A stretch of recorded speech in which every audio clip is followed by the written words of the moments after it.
Hai pendengar semua, selamat datang dan mendengarkan audiobook dari Audiotun.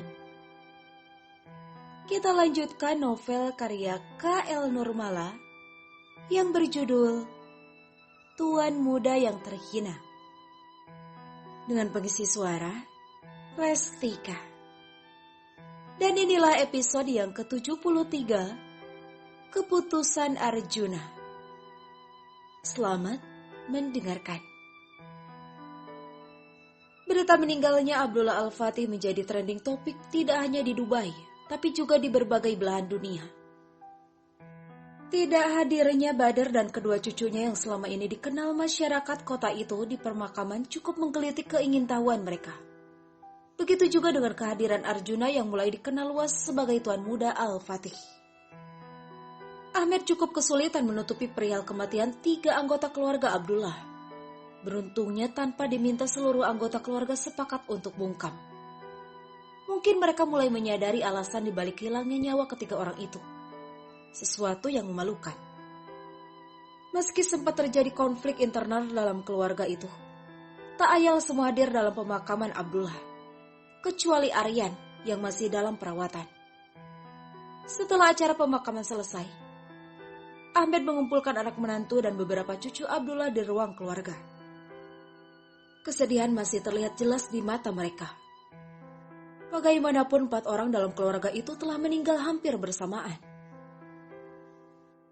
Aku di sini tidak hanya bertindak sebagai seseorang yang dipercaya mendiang Tuan Abdullah, tapi juga sebagai seseorang yang sudah sangat mengenal kalian dengan sangat baik.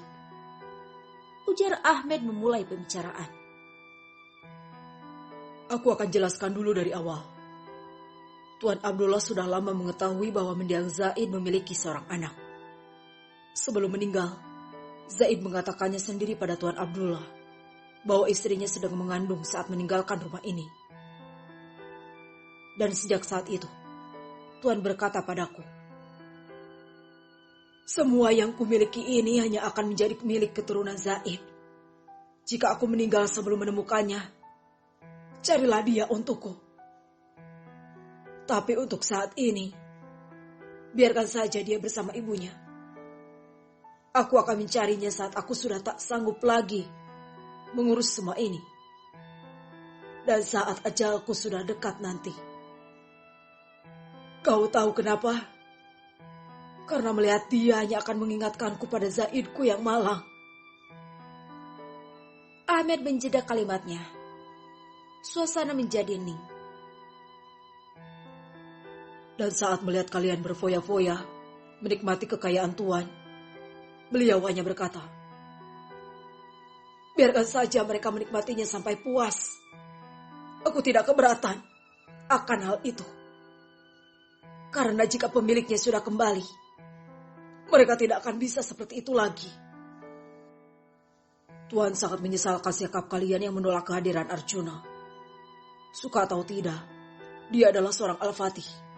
Dan berdasarkan pada kenyataan itu, maka semua aset atas nama Al-Fatih Group berpindah atas nama Arjuna Zaid Al-Fatih. Aku harap tidak ada lagi pertentangan dalam hal ini. Kalian jangan khawatir.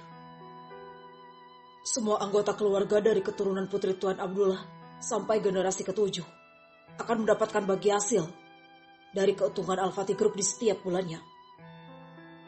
Tentunya dengan persentase yang sudah ditentukan sebelumnya oleh Tuan Abdullah. Selain itu, kalian yang bekerja di perusahaan akan tetap pada posisinya atau menduduki posisi sesuai permintaan Arjuna. Sarah terisak dan semua menoleh padanya. Safia yang berada di sampingnya mengusap-usap punggung Sarah sambil bertanya.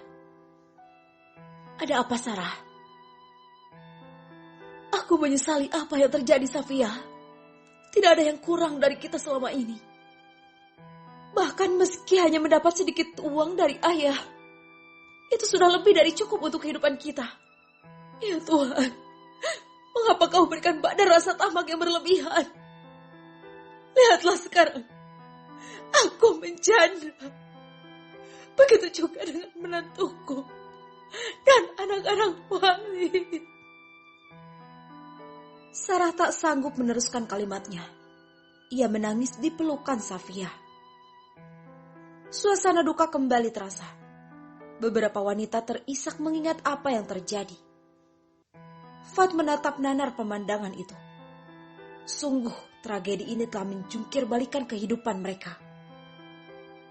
Fuad menoleh pada Omar. Tatapan Omar kosong dan terus saja menggelengkan kepalanya sambil mengangkat kakinya ke atas kursi. Lalu memeluk lututnya seperti sedang ketakutan. Aku ingin menyampaikan sesuatu pada kalian, ujar Arjuna. Pandangan mereka semua teralihkan pada Arjuna. Arjuna meraih tangan Natasha yang kemudian digenggamnya erat. Dengan mantap ia pun kemudian berkata, sudah kuputuskan, aku dan istriku akan kembali ke Indonesia. Apa? Tapi nak, Fuad terlihat bingung dengan keputusan Arjuna. Meski semua tidak lagi utuh seperti semula, tapi aku akan mengembalikan keadaan keluarga ini seperti sebelum aku hadir di antara kalian. Saat ini, 100% saham Al-Fatih Group sudah atas namaku. Tapi setelah hari ini, semua bibiku masing-masing akan mendapatkan 10%. Tentu saja ini di luar dari apa yang sudah diputuskan kakek. Benarkah itu Arjuna?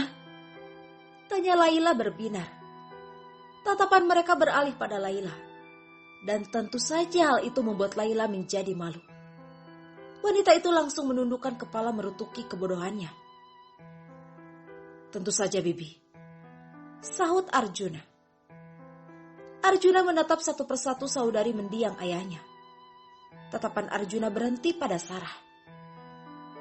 Bibi, maafkan aku atas semua yang terjadi. Aku sangat menyesalkan semua ini, ujar Arjuna. Tidak, Nah. Jangan membuatku malu dengan mengatakan itu, sahut Sarah sambil mengusap air matanya. Arjuna menoleh pada Laila dan berkata, Bibi, Paman Aryan akan meneruskan pengobatan di rumah sakit kita. Kuharap dia akan sembuh dengan cepat. Terima kasih Arjuna, angguk Laila. Arjuna menoleh pada Uzma yang terlihat salah tingkah karenanya. Bagaimana dengan Paman Omar, Bi? Apa sudah menemukan psikiater yang cocok? Tanyanya. Belum. Omar masih menolak orang luar, sahut Uzma pelan. Bibi temani Paman saat bersama psikiater. Aku yakin itu akan membuat Paman sedikit merasa nyaman, saran Arjuna.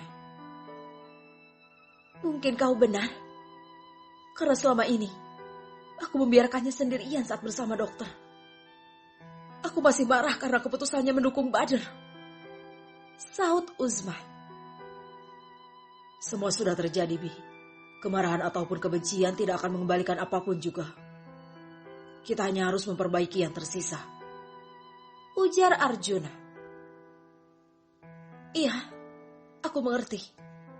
Aku akan ikuti saranmu tadi, angguk Uzma. Aku sudah putuskan, Paman Fuad yang akan mewakiliku di perusahaan, bersama Paman Ahmed tentunya. Dan aku harapkan kerjasama dari kalian dalam mempertahankan Al-Fatih Group. Perusahaan ini bukan hanya menopang perekonomian keluarga kita, tapi juga bukti kasih sayang kakek pada kita sebagai keluarganya. Kakek sudah bekerja keras membesarkan perusahaan untuk kita bisa menikmati hasilnya. Dan aku harap kita bisa mempertahankan itu semua, tegas Arjuna. Lagi-lagi Sarah dan ketiga saudarinya hanya bisa meneteskan air mata. Sarah, Laila dan Uzma menyesali sikap mereka terhadap mendiang Abdullah. Mereka sangat jarang menemani atau sekedar meluangkan waktu dengan sengaja untuk mengobrol bersama ayah mereka. Tapi bahkan setelah kepergiannya, Abdullah masih saja memberikan yang terbaik untuk kehidupan mereka. Ayah, maafkan aku, batin masing-masing ketiga putri Abdullah. Arjuna memberi isyarat pada Ahmed untuk mengakhiri pertemuan keluarga itu. Akan tetapi sebelum Ahmed mengakhirinya, Safia meminta waktu untuk bicara. Aku tidak ingin kejadian 28 tahun yang lalu terulang lagi. Dulu, ayah terlambat mengetahui kehamilan Rahma. Tapi kali ini, kita jangan terlambat mengetahui kehamilan Natasha. Sofia menoleh pada Natasha yang tersipu. Maksudmu? Sarah mengerutkan keningnya. Sofia mengangguk pelan. Natasha sedang mengandung penerus keluarga kita. Semoga Tuhan selalu melindunginya dan bayi yang sedang dikandungnya. Amin. Mabruk ya, Bin.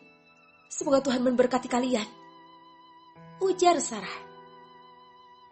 Amin. Terima kasih, Bibi. Sahut Natasha. Secara bergantian mereka memberi selamat pada Arjuna dan Natasha. Tidak terkecuali Salman yang sedari tadi hanya diam. Kapan kau akan kembali ke Indonesia, Arjuna? Tanya Fat. Mungkin besok atau lusa, Paman. Sahut Arjuna. Jangan terburu-buru. Kau dan istrimu baru saja melewati hal yang tak terduga. Aku sarankan pergilah untuk berlibur. Ujar Fat. Aku setuju dengan Fat, Tuan Muda. Timpal Ahmed. Semoga bisa secepatnya. Tapi mungkin untuk saat ini belum bisa. Sahut Arjuna sembari menoleh pada Natasha yang tersenyum kikuh. Arjuna sudah mengetahui hari ini Natasha beberapa kali mendapat telepon dari Adipura. Entah apa yang mereka bicarakan. Mungkin berita meninggalnya Abdullah membuat Adipura penasaran. Ataukah ada hal lain? Entahlah. Arjuna hanya bisa melihat ekspresi kecemasan di wajah istrinya. Dan itu membuat Arjuna memutuskan untuk segera pulang ke Indonesia. Bersambung. Episode ini telah usai. Jika suka, jangan lupa tekan tombol favorit di audiobook novel ini. Terima kasih. Kalau kamu mau dengar audiobook lebih banyak dan gratis, segera download Audiotune.